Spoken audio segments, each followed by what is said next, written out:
Okay, let's dive into this. Welcome to the Explainer, everyone. Today, we're essentially reverse engineering one of the absolute most fascinating machines in the modern corporate world. You know, when most of us think of Apple, our brains immediately go to, well, pristine glass, minimalist aluminum, just brilliant product design, right? But looking at this really incredible analysis by Chowdhury Zishan, a very, very different truth starts to emerge. Because Apple's true power, the actual literal engine driving that trillion-dollar valuation, doesn't just live in those shiny design studios in Cupertino. It actually lies in a highly weaponized, just relentlessly efficient global supply chain. See, public perception tells us one story, right? It's the story of the sleek, premium iPhone that just kind of magically appears in our hands. But beneath that polished surface, that's where the hidden reality engine lives. And look, before Tim Cook was the CEO, he was the architect who basically took Apple's supply chain management from a boring, mundane back-office function and transformed it into an aggressive weapon for global dominance. So while we're obsessing over the end product, there's this frantic, perfectly synchronized global logistics matrix working tirelessly in the background. And it's this operational precision, not just the cool products, that's the ultimate competitive moat.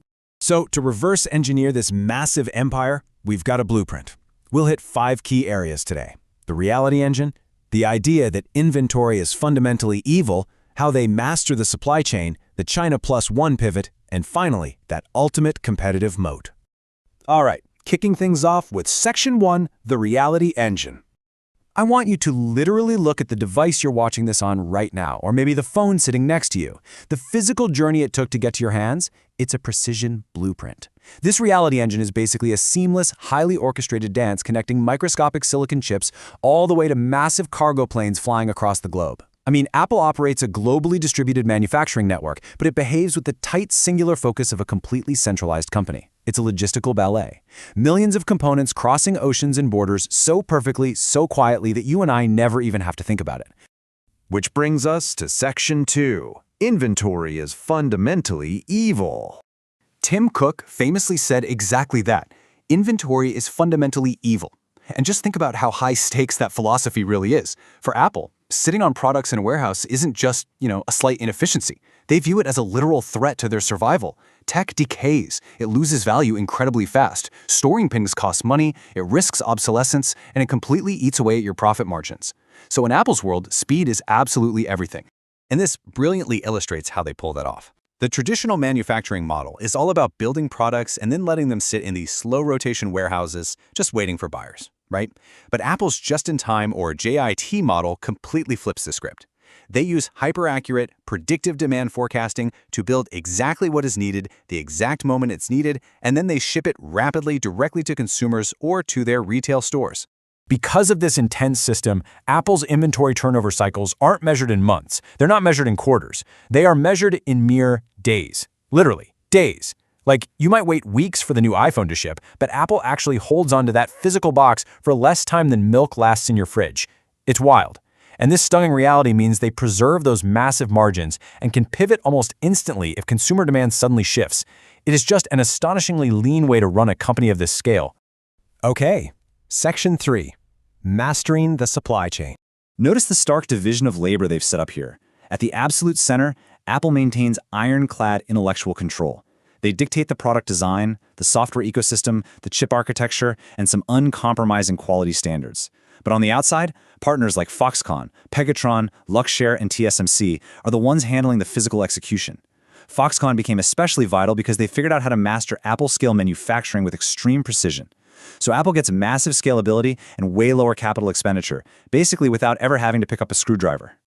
Now, what's really interesting about this slide is the power dynamic it creates.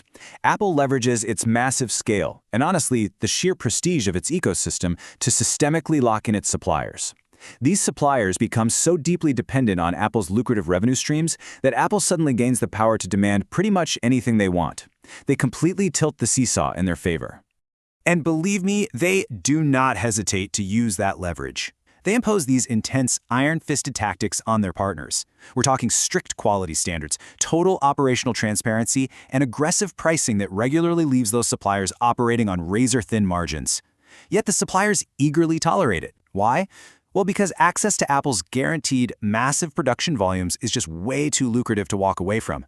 You just don't say no to that kind of scale. All of this builds what we call Apple's value stack. Because Apple's real advantage isn't just, making things. It is strategic integration. They outsource the low-margin, messy physical assembly, but they tightly hold on to the high-margin, high-control layers. The retail distribution, the services platform, the app ecosystem, and, absolutely critically, the proprietary Apple silicon chips. By controlling those highest-value layers, they essentially eliminate external dependency and create a business model that is practically impossible for anyone else to imitate. And all of this control culminates in one spectacular event, the Apple product launch. Their supply chain isn't just built for everyday efficiency. It's designed to weaponize high-pressure launch peaks. They manage to coordinate the production of millions of devices in absolute secrecy, they manage huge air freight logistics flows, and they execute simultaneous global releases that just generate this incredible, scarcity-driven demand. It is an operational pulse that literally no other company on Earth can replicate at this kind of volume. Moving on to Section 4, the China Plus One pivot. Look, for nearly 2 decades, China was the absolute backbone of Apple's dominance, and it's super important to understand this. China wasn't just about cheap labor. That is a massive misconception. The China advantage was about immense coordinated scale. They offered incredibly dense supplier ecosystems, like components clustered right next to assembly hubs, backed up by lightning-fast logistics infrastructure and highly skilled manufacturing labor. It was a blueprint for efficiency that let Apple do rapid iterations and incredibly fast engineering changes. Let's move to and see how this builds, though, because recent years brought massive disruption risks. We're talking COVID shutdowns, tariffs, geopolitical tensions, supply chain shocks, you name it. And this exposed a terrifying vulnerability for Apple. They were way too reliant on a single origin node. So to mitigate this, they kicked off the China Plus One pivot, aggressively expanding their footprint outward into new manufacturing theaters, primarily targeting India and Vietnam. And these 2 new theaters, they serve very distinct specific roles. In Theater 1, India is all about geopolitical de-risking, specifically focusing on US-bound iPhones. Partners like Tata and Foxconn are rapidly scaling up assembly there just to make sure the iPhone pipeline stays completely secure. Meanwhile, over in Theater 2, Vietnam is all about fast growth diversification. Vietnam has quickly become this central, rapidly expanding hub for building the broader ecosystem, stuff like AirPods, Apple Watches, iPads, and MacBooks. But I have to be clear, this pivot is incredibly difficult. A full decoupling from China? It's virtually impossible right now. India and Vietnam currently lack China's mature industrial depth and that intense localized supplier density we talked about. So Apple is dealing with immense supply chain complexity, intense global regulatory scrutiny, and the constant pressure to keep innovating, all while literally rewiring their entire global logistics network in real time. It's a massive undertaking. Finally, Section 5, the ultimate competitive moat. When you put all of this together, it creates a massive compounding effect. Look, a competitor might successfully copy 1 or 2 of these elements, right? Maybe they build a premium brand, or maybe they figure out vertical integration. But Apple combines brand, ecosystem lock-in, supply chain precision, vertical integration, and just sheer financial scale all at exactly the same time. Combining all 5 simultaneously generates supreme pricing power and an operational resilience that effectively locks the rest of the industry out. So the crucial point is this. Chaudhary Zishan's analysis proves a fundamental truth.